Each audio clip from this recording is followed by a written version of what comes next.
potentially playing with Jarvis and Aho, and you can see the fit there. People were like, oh, it's not enough of what the Hurricanes need. I look at it this way. You always bet on talent. You always bet on talent. He's a really talented guy. He's a really skilled guy. He hasn't scored enough in the playoffs yet, but he's a heck of a player. And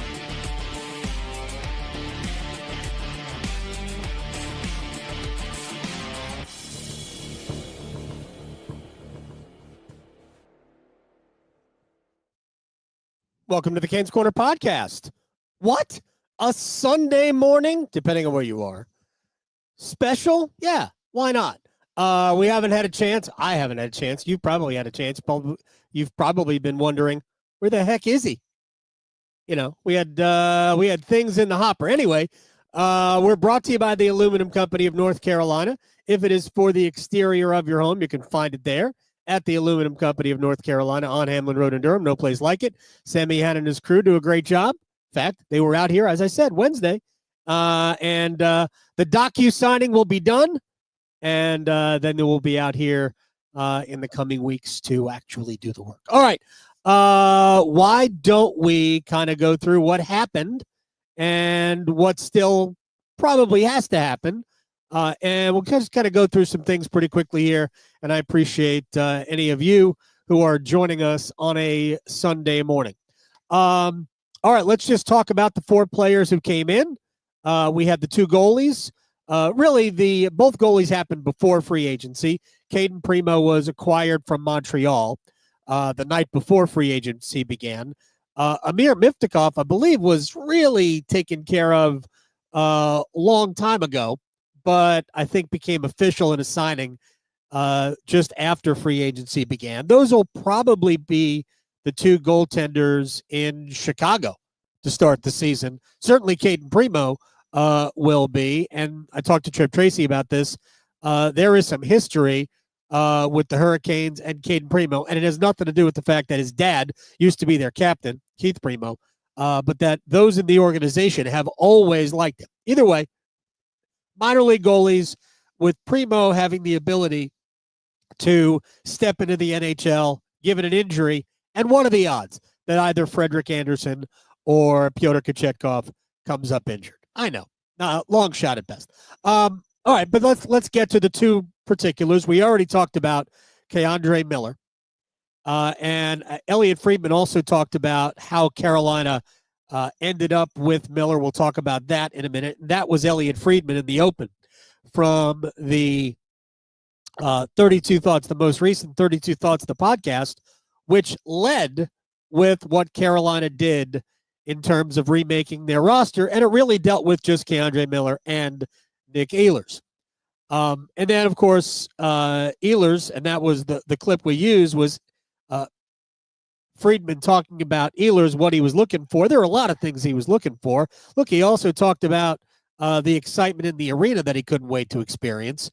But the truth is that in spite of being incredibly productive, one of the top players in the entire NHL at points per 60 minutes at 5-on-5, he was not getting a ton of ice time. I shouldn't really say that because he was fourth among Winnipeg forwards in time on ice.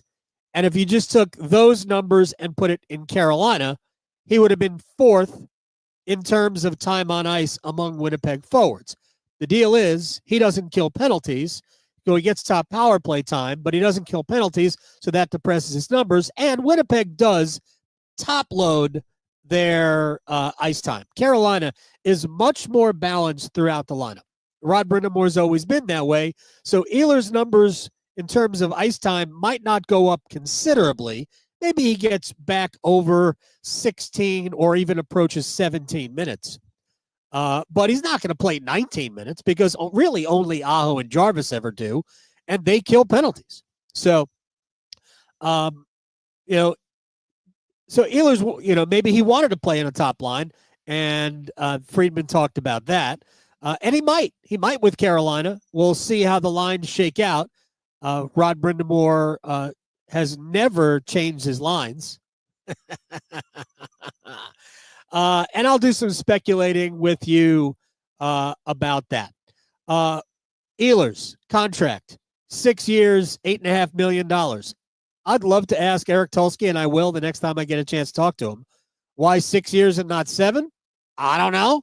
But fine, no big deal. Miller, 8 years, 7.5. Love it. Primo and Miftakov get two-way contracts, entry-level deals. Not entry-level, but league minimum when they're in the NHL and whatever they get in the AHL. Still leaves Carolina a little bit more than $10 million in cap room.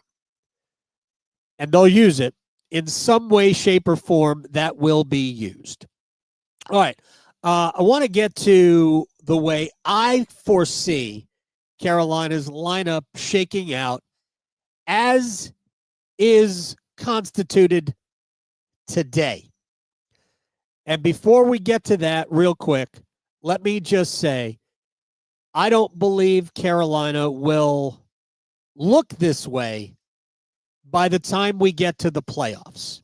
Or let me just say it this way. By the time we get to the trade deadline, I think Carolina will make other alterations to the lineup. It might not happen right away. It might happen in, I don't know, November. Might happen in training camp. Remember, in year 2 of the Rod Brindamore era, they went to training camp with Justin Falk still in the locker room, knowing full well they were going to move him. And they did right before the start of the season when they traded him to St. Louis for a package which included Joel Edmondson. So, Carolina does have, they've got time. You don't have to be what you're going to look like in the playoffs until you really get into the second half of the year. I would say they're not going to wait until the trade deadline. I think they're going to try to address what we believe to be the deficiencies in their lineup before we get to that point. But they don't have to do it today. Ain't playing any games until October either way. So you don't have to do it today. I know all the fans, we all want it. I'm a fan too, right? We all want to see what the lineup looks like, that we're going to go into the playoffs with, but we're unlikely to see that now. And one other thing that Elliot Friedman said, if you recall, that there were people who say that Nick Ehlers didn't really address Carolina's main needs. And that is true. And we've talked about this. The number one priorities for me, and I think for the team going into the offseason, were defensemen. Got to come up with a top D and a center. Well, Ehlers doesn't play center, right? He's a wing. So that doesn't solve that problem. We'll get to somebody else's suggestion in a moment. They handled D to an extent with Keandre Miller. Granted, now they are very left-sided heavy, and Carolina's going to have to figure something out. Talked to Trip Tracy about this on Thursday, which felt like a Friday because it was my Friday, and it was many of your Fridays since very few people worked on July 4th. But so the Hurricanes are very left-sided centric, and we'll talk about how we address that when we get to the lineup.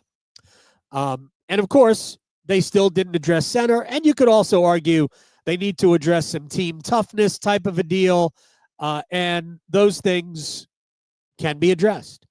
And I believe that center will be addressed. Maybe that'll be the same person. I don't know. And I know that there are tons of people, we're going to go out and we're going to get Dylan Larkin. I had a good friend of mine who was otherwise brilliant suggest that the Hurricanes offer the Buffalo Sabres everything, not everything, but like a whole bunch of things for Kotkaniemi, Blake, Nadeau, draft picks for Tage Thompson. And my response was, it's not fantasy sports. Why would Buffalo trade their best player or their best forward since Rasmus Dahlin is their best player? Why would Buffalo do that? Stranger things have happened. Like Buffalo could get mad at somebody. Kevin Adams could have a bad day and wake up and decide, you know what, I'm trading Tage Thompson. In which case, sure, count me in. But it's unlikely that Carolina is going to bring in somebody like that. Okay. I don't know what they're going to do for a center down the road, but we'll address that when we get to that. So let me just spend a couple of minutes on what I believe is going to be, given the players that they've got today, their opening night lineup. And it gets a little bit tricky. I don't see, I guess you could see Nick Ehlers playing with Sebastian Aho and Seth Jarvis. Or you could see Ehlers playing with Aho and Andrei Svechnikov. But let's just say Svechnikov, Aho, Jarvis is still your top line. It's a very good line in the playoffs. Andre played really well. And Rod has always wanted some element of physicality with Aho and Jarvis. That would be great. Ehlers with, right now, this is what you got. Jesperi Kotkaniemi, and let's just say Jackson Blake. Although that could be Taylor Hall. See, this is where you'll see when we get to the end of the forwards where Carolina's got a little bit of a dilemma. Jordan Martinook, Jordan Staal, and Logan Stankoven. Taylor Hall with Mark Jankowski and either William Carrier or Eric Robinson. Just signed Robinson to a 4-year, $1.7 million deal. Hard to believe they're going to healthy extra him, but somebody's got to be healthy extra. And I guess it could be Jackson Blake, right? Blake could be left out of the lineup, but I mean, if you're going to do that, you might as well send him to the AHL, which frankly, I'm not sure he needs. So Carolina is going to have some interesting decisions to make at forward. Fortunately, you're rarely healthy all the time. So all of these players are going to get plenty of opportunity to play. But given health, Carolina is going to have a decision between Blake, Hall, Carrier, and Robinson. Those 4 players, 3 of them are going to play. And 1 of them is not. Now, Corey Lavalette of The Athletic, our friend, suggested that Seth Jarvis move to the middle. Yes, he was a center back in junior hockey, but he hasn't played center in the NHL. And I have never heard the head coach suggest that that was a consideration for him. So, yes, he's listed as a center. A lot of players are listed at center. But I would be surprised if Jarvis shifted to the middle unless he went into Rod's office and said, "Dadgummit, I want to be a center." In which case, Rod would let's give it a trial during training camp. So I don't anticipate that happening. I do think Carolina's second line center is not currently in the organization. But for now, it'll be Jesperi Kotkaniemi. And it's possible that Ehlers could play with Svechnikov and Aho. Ehlers playing his right side. I know there are people who say that he's not a good right wing. He's better on the left side. You can play Andre on the right side. I actually would prefer to see Andre on the right side for a bunch of reasons. One, I think his one-timer is better on that side. I think ultimately he'd be a better player there. But so you could do Ehlers, Aho, and Svechnikov, and then you could put Jarvis with Kotkaniemi, Taylor Hall, or Jackson Blake. Doesn't matter.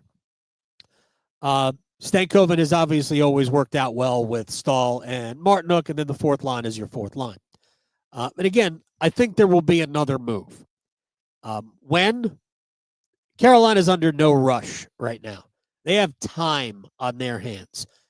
As constituted, we all know this. As constituted, they're a playoff team. When they get to the playoffs, that's where we have, I think, come to understand, we just need a little different. Something a little bit meatier, a little bit more ornery when we get to the postseason.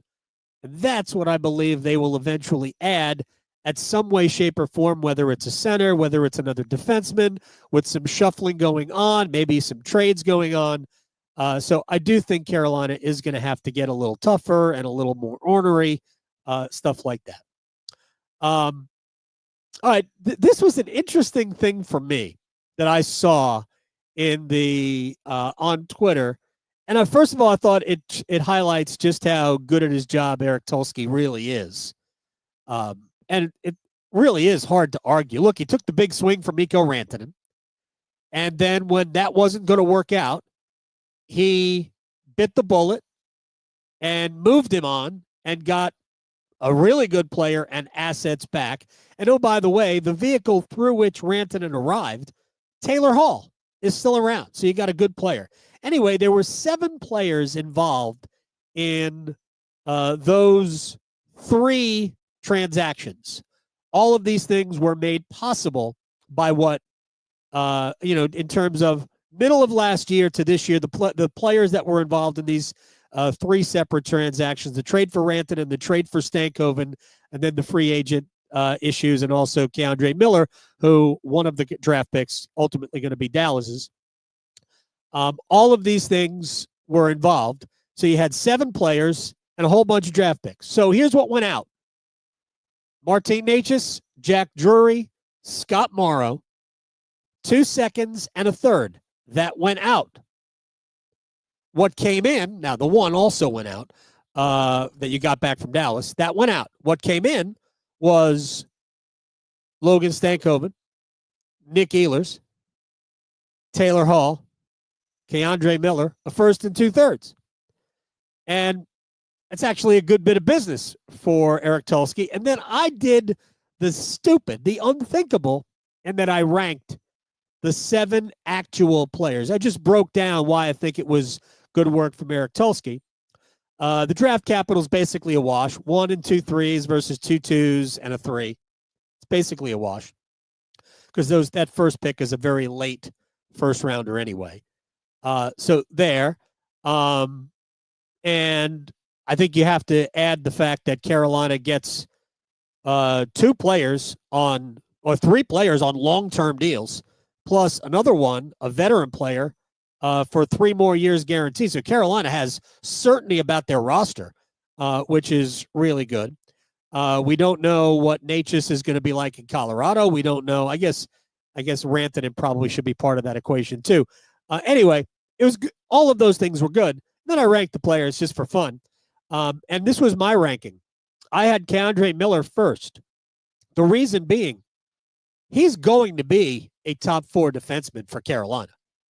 He's either going to play with Slavin on a top pair or on a second pair, at least initially. And at 25 years old, you're getting the best of Keandre Miller for the next 8 years.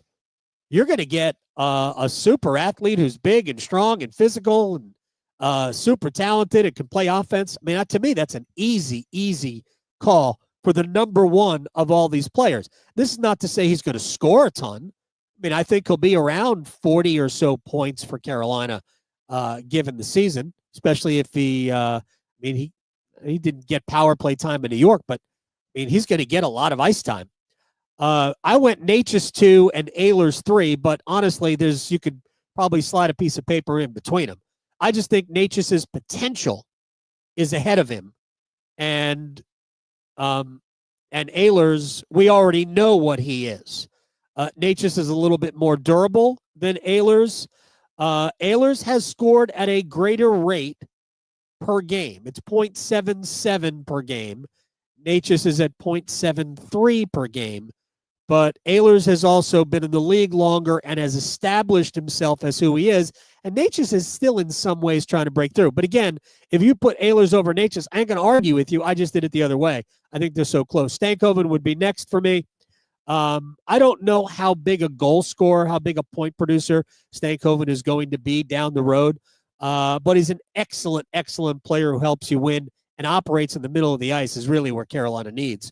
I put Jack Drury over Taylor Hall simply because I think Drury is an elite defensive center. And while he's not huge and he doesn't provide a ton of offense, I know you're not going to believe this, but Taylor Hall doesn't provide a ton of offense right now either. And I think Drury at center has greater value. But again, if you say Hall is better than Drury, I mean, it's hard to really have this debate. They play different positions. They have different roles in the team. I just value what Jack Drury brings. And to me, it's really easy. If I could have had anybody else, like an undrafted player right now would be ahead of Scott Morrow for me. And this is not to say that I don't believe Morrow has a chance to be a decent NHL player. He could. He's got some skill, but he's not super fast. He skates well, but he doesn't skate well and fast. He's got great puck skills, I believe, but he shies from contact. His defensive instincts are poor. He doesn't close out, and while not closing out, he also manages to screen his goaltender. I don't know how many times last year that happened to Scott Morrow. And I just feel like he is a lesser version of Jake Bean. Having seen him, in short bursts, but we saw him in the regular season. So I'm not judging him on his playoff ability because Alexander Nikishin also wasn't great in the playoffs. And I'm not judging him based on that. We saw Scott Morrow in the regular season, and I made those comments to many people, and all I got was, yep. When I said that, man, Scott's got to learn how to defend in the NHL because this is not good. And I think Morrow is going to have a hard time being anything other than a third pair or maybe a specialist. Maybe he can get some power play time because it looks like he might be able to run a power play unit, and he's a right shot. And there's always a need for a right shot defenseman in the NHL. Hence what Carolina's got, which is 5 of 7 guys down the left side. Oh, by the way, I forgot to mention Mike Riley, who's an effective player when he's called upon. I mean, he's a third pair or a healthy extra, but Mike Riley can play. Anyway, so Morrow to me was, take him. That's fine. No big deal. I'm not sure Carolina won't get more out of Charles Alexis Legault going forward, or potentially, Joel Nystrom, or maybe Dominic Badinka, although both of those players are raw. Anyway, I do think if Carolina is going to bring in a right shot defenseman, it's likely going to be via trade. But that's where they are right now. And I think I said this the other day, and we're going to wrap up here in a minute. I think I said this the other day. If it were me, I would simply start the season very basic, very boring. I would have Slavin play with Chatfield. I would have Miller play with Walker. Maybe you flip Chatfield and Walker. I wouldn't. I would say Chatfield and Slavin, you are my shut down pair right there. If you think, and I think you can get more offense out of Chatfield anyway. If you think that, well, maybe Walker with Slavin would give you more offense, blah, blah, blah. Man, Sean Walker, you're now going to say, I need you to play 22 minutes a game. I'm not sold on that. I think you can get more out of Chatfield doing that. Either way. But to me, those are your top 4. Slavin, Chatfield, Miller, Walker.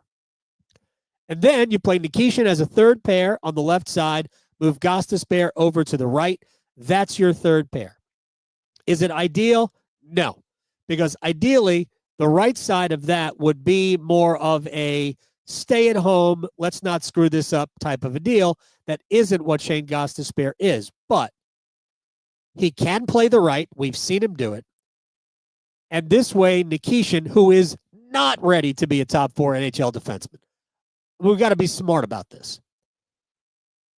Let him ease his way into it by playing third pair against bottom 6 forwards and not have the pressure of dealing with, oh, look, Nikita Kucherov's on the ice. That's what I'm saying. And I think Carolina will likely start that way. Now, again, the chess pieces may change, but I think that's probably the smartest way to go into the season in not asking too much of Alexander Nikishin. So that's just the way I think it'll look. And right now, I do want to say that there will be changes. I think the front office is well aware that they have to get better at center. I'm not saying the Jesperi Kotkaniemi experiment, because that's unfair. It just has not worked out. Why? There are some of you that blame Rod Brindamore. Here's my point. Every player who has been challenged or who didn't like his role, it's up to you to change the head coach's perception of you. Martin Necas earned his spot. Everybody thought Necas had a problem with Rod. No, he didn't. Rod loved Marty. He didn't want Marty to go. They traded Marty to get Mikko. And I know it's crazy. I think Necas would accept the trade back to Carolina if it all worked out. And as a matter of fact, Carolina should trade for Necas and put him immediately at center. I kid. Sort of. But Necas, what I'm saying is that Necas took it upon himself to make himself indispensable to the lineup. Yes, Barry. I mean, it's on you. You're probably going to get the first crack at 2C if Carolina doesn't make a deal between now and the start of training camp. Not probably, you are. It's the only real option. So, dude, be that guy. And if you're that guy, your production doesn't have to be off the charts. Nobody's asking you to score 70 points. But if you can get to 45 and be good defensively and smart and not take horrifically bad penalties like you took in the playoffs, more often than Andre, I think, or at worse times than Andre, then maybe it's not completely over, although it's been 4 years. So probably is over. Anyway, experiment's not the right word. But to me, it's not about the head coach or how he's used. It's about him.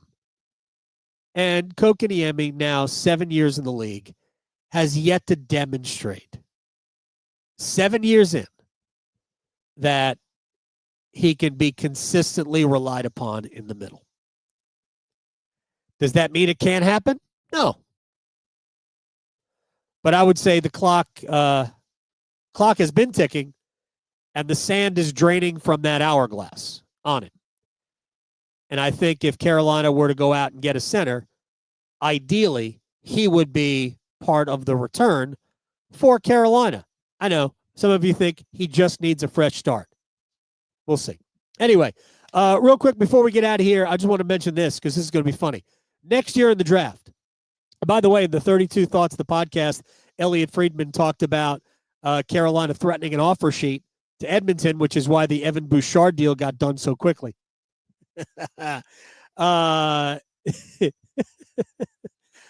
Next year at the draft, the Hurricanes have a first-round pick, a 6th, and a 7th. So nothing in the 2nd, 3rd, 4th, and 5th rounds. I'm going to make this bet now. That first will be turned into 2 seconds and a 3rd. Promise. All right, we're brought to you by the Aluminum Company of North Carolina. If it is for the exterior of your home, you can find it at the Aluminum Company of North Carolina on Hamlin Road in Durham. No place like it. Sam Meehan and his crew do a great job. I thank you very much for hanging out with us on a Sunday morning or afternoon or evening, depending on where you are. If my man Mikhailov in Adelaide Hills is tuning in, heck, it's already the middle of the night down there. He's not listening now. Anyway, we will come back very soon, and maybe we'll come back with a guest. Why don't we do that?